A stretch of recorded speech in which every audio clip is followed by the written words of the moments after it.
Hola, comienzo en este vídeo la explicación de las nociones según las cuales la sociedad se estructura como un orden jurídico. Debido a su universalidad, en cuanto estas nociones reflejan la estructura jurídica de cualquier sociedad con independencia de su tiempo y lugar, reciben la denominación de conceptos jurídicos fundamentales. Es evidente que la norma jurídico-positiva, como instancia creadora e impulso promotor del derecho, constituye el concepto jurídico primario y esencial, pues de ella depende la existencia de un orden jurídico como realización histórica del principio de justicia, motivo por el cual se estudia en una lección aparte dedicada exclusivamente a la ley. En esta lección me refiero, en primer lugar, a los elementos del derecho, sobre los cuales se estructura el orden jurídico de las relaciones sociales, que incluyen la persona como sujeto del derecho, el objeto del derecho y el vínculo jurídico. Junto a estos elementos, que sirven de soporte estático del derecho, estudiaremos después los momentos del derecho, como las fuerzas impulsoras que hacen del derecho un orden dinámico de las relaciones sociales, constituyéndolo en la vida jurídica de una comunidad, que se renueva en la línea misma de su original vitalidad, según la dinámica temporal propia de un antes y un después. Estos momentos del derecho, además de la ley, como su instancia creadora, son la titularidad, la facultad jurídica y el juicio, por el cual se alcanza el conocimiento del sentido de la ley para la resolución de las controversias jurídicas. El primer elemento es el sujeto de derecho, que, como se dijo en la lección sobre la justicia y el derecho, corresponde a la persona humana concebida en su mayor abstracción, como el referente único e irreductible que cada uno es, con su propio nombre, cuya promoción y desarrollo es el fundamento y finalidad de cualquier orden de las relaciones humanas que aspire a ser un orden jurídico. Toda persona humana es sujeto de derecho por la simple condición de ser persona. Otras posiciones mantienen que la condición de persona jurídica y su consiguiente reconocimiento como sujeto de derecho depende de una atribución legal en función de criterios de conveniencia y de utilidad. Así ocurriría en una sociedad que admitiera la esclavitud o el tráfico de personas, en las que determinados individuos se reducirían a la categoría de cosas. En esta confusión incurre el Tribunal Constitucional en su sentencia 53 de 1985 sobre la regulación del aborto, que considera al no nacido una manifestación de vida, que recibe una protección variable según ciertos plazos en su proceso de gestación, y no persona humana, como pueden ser manifestaciones de vida también el resto de los mamíferos, las plantas o los insectos. El fallo del Alto Tribunal protege dicha manifestación de vida, ponderando su valor con otros valores constitucionales en conflicto con ella, como pueden ser el desarrollo de la ciencia en relación con la investigación con embriones, o la integridad sexual en los casos de violación, y más recientemente ha abdicado de protegerla frente a la voluntad de quien alberga esa manifestación de vida antes de que nazca, reconociendo su derecho a deshacerse de ella. Supeditar la existencia del sujeto de derecho a su reconocimiento legal supone la transmutación del orden jurídico en una legislación tecnológica que discrimina a las personas en función de un interés o de una finalidad distinta a la promoción y desarrollo del ser humano en cuanto ser social, en paralelo a las discriminaciones debidas al sexo, la raza, la religión o a otras causas. En este caso se discrimina a las personas en función de un tramo temporal de su desarrollo vital, atentando con ello en contra de la consideración del orden social como un orden jurídico. Según el principio de justicia, la condición de sujeto de derecho conviene a la persona humana en cuanto tal, porque la persona humana en sí misma es radicalmente un ser social. La persona no puede vivir si no es en un ámbito ad alterum, de forma que su misma existencia remite a una función social, lo que exige su reconocimiento inmediato y sin condiciones como sujeto de pretensiones y prestaciones jurídicas. Aunque el artículo 29 del Código Civil disponga que el nacimiento determina la personalidad, una vez producido el entero desprendimiento del seno materno, en el mismo artículo reconoce que el concebido se tiene por nacido para todos los efectos que le sean favorables, lo que implica, aunque sea de forma limitada y en sentido lato, el reconocimiento de cierta personalidad jurídica, no por ser el embrión una genérica manifestación de vida, sino por ser alguien, y en cuanto tal, un sujeto de expectativas de derecho, denominadas por la ley efectos favorables, que podrán consolidarse como derechos subjetivos después de su nacimiento. Tampoco son de recibo las posiciones contractualistas, según las cuales una individualidad abstracta es la que está en el origen de un orden social garantizado por el derecho. Pues en la realización histórica de dichas tesis contractualistas aún queda por determinar la cohorte de los individuos de carne y hueso que participan en los pactos reales de asociación y de sujeción que efectivamente se celebren, por los cuales se genera el orden jurídico-social determinado, y que, en cuanto sólo dicha cohorte de individuos son parte en su celebración, ellos son los sujetos de derecho, junto a quienes sus leyes quieran reconocer, dejando fuera arbitrariamente a todos los demás que no intervienen en ellos, e imponiéndolos mediante una fuerza que se supone democrática. Contrariamente a estas posiciones que confunden la ley con una técnica despótica, que son las adecuadas para moldear materiales pasivos, el derecho no es una herramienta artificial al servicio de una utilidad o de la conveniencia del legislador para imponer un orden social en el que solo participan sus creadores y quienes ellos reconozcan como sujetos de derecho. La ley es una técnica política de gobierno y de ordenación de relaciones entre seres libres. Consecuentemente, el constitutivo esencial del derecho es la persona como ser libre.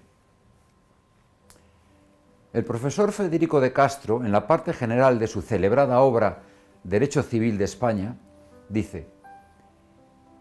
ser persona no es sólo la posibilidad de tener derechos, es ser en el derecho y tener sólo por ello una situación jurídica, porque donde hay un hombre o una mujer, hay una función social, lo que implica la existencia de un dinamismo intersubjetivo que no puede darse sin la ley. Y si donde hay persona humana hay ley, toda persona en sí misma es parte integrante del orden jurídico y como tal, subjectum juris, capaz de derechos y obligaciones. Aunque, como se ha indicado, toda persona humana en cuanto tal es sujeto de derecho, todavía hay que determinar el contenido de su personalidad jurídica, en cuanto ésta se despliegan diferentes derechos, obligaciones, facultades, etc., según una capacidad y titularidades diversas en función de circunstancias reales de vida. Por consiguiente, hay que distinguir entre personalidad jurídica en sentido estricto, como ser en el derecho, que se extiende a todo individuo de la especie humana, y su contenido, que depende de la situación jurídica de cada uno por la cual se integra en el orden jurídico. Dicha situación jurídica se configura en razón de la función de cada persona respecto a los fines de la cooperación social. Por ello, no es la ley la que moldea el horizonte activo del sujeto de derecho, sino que es la original capacidad de cada persona en orden a contribuir a la integración y desarrollo de la vida social, lo que ha de determinar el reconocimiento de sus derechos y deberes por la ley. El ordenamiento jurídico, en primer lugar, protege la existencia de un ámbito privado de cada persona contra intrusiones ajenas, garantizando la titularidad de unos bienes morales, corporales o patrimoniales cuya posesión pacífica no puede garantizar por sí mismo. En segundo lugar, en cuanto toda persona vive ad alterum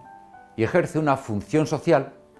el derecho regula esta proyección social mediante el reconocimiento de una capacidad jurídica, por la que es sujeto de derechos y deberes según una peculiar situación jurídica, y una capacidad de obrar, referida a sus posibilidades de contribuir al dinamismo social en orden al bien común.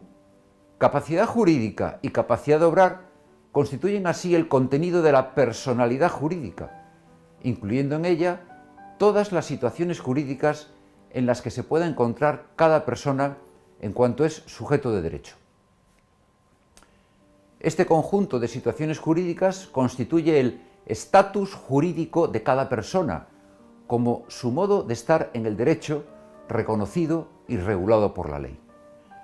El segundo elemento del derecho es su objeto, con lo cual se alude a la prestación constitutiva de la actividad social de las personas. En cuanto el derecho es un orden dinámico de conductas que supone la cooperación entre personas con una finalidad común, junto con el elemento personal, el derecho regula el dinamismo de dicha cooperación entre los sujetos de derecho, lo cual constituye el objeto de su regulación. El derecho ha de considerarse un orden de conductas, no de cosas, las cuales solo se toman en consideración como referencia a las relaciones entre sujetos en cuanto se comparten, se intercambian, se distribuyen, etc.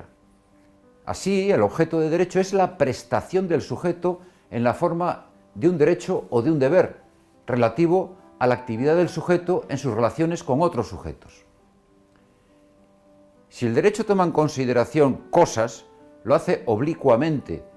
no como objeto de su regulación, sino como referente de la interacción entre los sujetos en la relación que mantienen entre sí.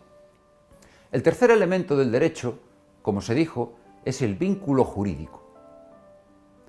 Es evidente que las personas y el objeto no agotan los componentes de la estructura jurídica de la sociedad,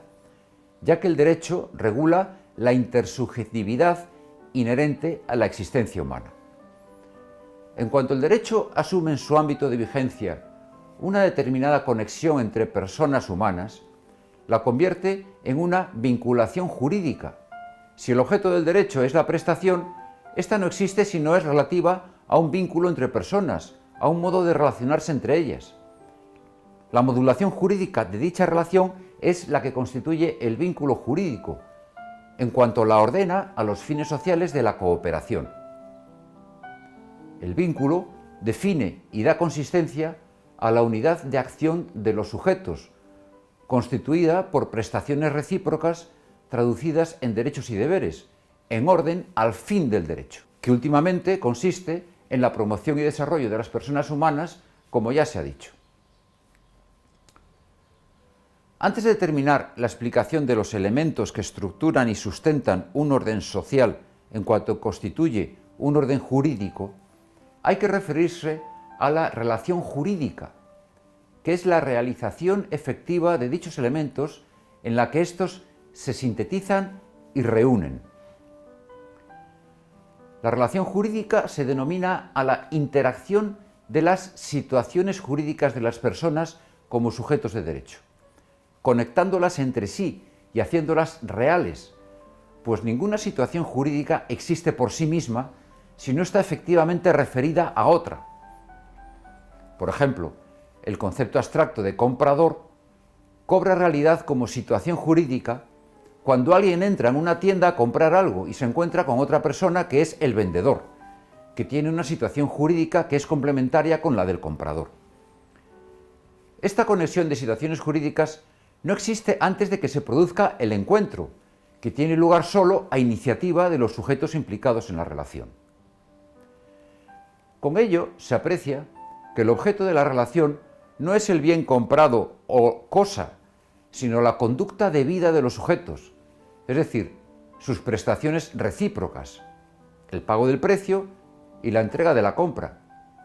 Así se aprecia que una situación jurídica es el modo jurídico de estar un sujeto frente a otros en función de relaciones reales que mantienen entre sí, por las que los correspondientes ámbitos de libertad de los sujetos implicados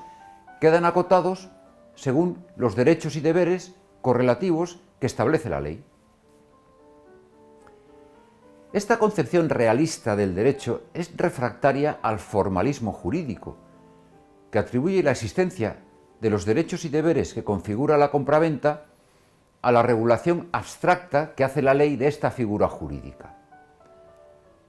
Contrariamente, hay que sostener que tanto los sujetos de derecho, el objeto de la relación,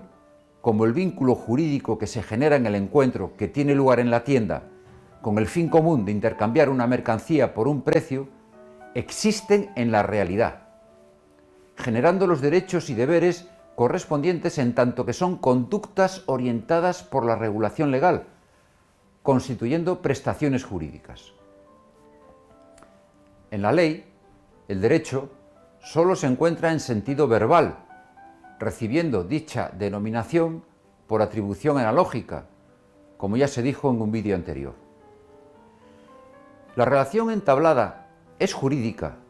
en cuanto a la modulación que la ley hace de ella se fundamenta en la razón de justicia que la unifica y la finaliza como una conmutación justa en orden a potenciar los mercados, que es el supuesto objetivo político de la legislación que regula la compraventa. Según este engranaje de los elementos del derecho, el profesor Federico de Castro define la relación jurídica como la situación jurídica en que se encuentran respectivamente unas personas organizada unitariamente dentro del orden jurídico total por un especial principio jurídico. Las relaciones jurídicas se engranan en unidades superiores, denominadas instituciones jurídicas, que comprenden relaciones diversas dentro de un ámbito de actividad determinado. Así, existen instituciones que son creadas para la realización del derecho, como son los tribunales de justicia, el Consejo de Estado, el Ministerio Fiscal, etc. Otras tienen como finalidad la estructuración del ejercicio del poder político,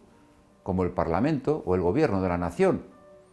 o sirven a la estructuración de las relaciones sociales, como el matrimonio, la propiedad, los sindicatos o las cooperativas, o sirven a la dinámica social, como puede ser el arrendamiento, la herencia, etc., formando entre todas el sistema jurídico. La vigencia de un marco institucional sólido, transparente y eficaz es condición indispensable para el desarrollo personal y la consecución de la paz social. Termino aquí este vídeo y os espero en el siguiente, en el que después de haber estudiado los elementos del derecho, continuaré explicando esta lección esencial para conocer la sustancia del derecho. Hasta entonces, adiós.